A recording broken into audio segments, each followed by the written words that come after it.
আসসালামু আলাইকুম। ইলেকট্রিক্যাল সিস্টেমে আমরা অনেক সময় দেখে থাকি যে সার্কিট ব্রেকারের সাথে কেবলের কোনো মিল নেই, কেবলের সাথে সার্কিট ব্রেকারের কোনো মিল নেই।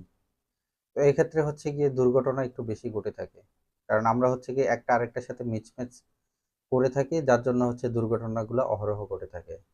এটার একটা স্ট্যান্ডার্ড রেশিও আছে, এই রেশিওগুলো আমাদের অবশ্যই মেনটেন করতে হবে। কেবল এবং সার্কিট ব্রেকারের যে রেশিওগুলো আছে, রেশিওগুলো মানতে হবে। সবসময় মনে রাখবেন আপনার যে সার্কিট ব্রেকারের রেটিং তার চাইতে বেশি হবে আপনার কেবলের রেটিং, মানে তারের রেটিং। আপনার সার্কিট ব্রেকার যদি হচ্ছে গিয়ে, আমি যদি বাংলা ভাষায় বলি, আপনার সার্কিট ব্রেকার যদি 2 কেজি ওয়েট নিতে পারে, তাহলে আপনার কেবল তার চাইতে বেশি হতে হতে হবে। ধরে নেন আপনার কেবল হতে হবে 3 কেজি বা 4 কেজিও হতে পারে। তো এক্ষেত্রে কি হবে, কোনো কারণে হচ্ছে কি, যদি আপনার কেবলের উপর দিয়ে অতিরিক্ত কারেন্ট ওই যে 2 কেজির বেশি উপরে চলে আসে, তখন হচ্ছে আপনার সার্কিট ব্রেকার ট্রিপ করবে, কেবল নিরাপদে থাকবে।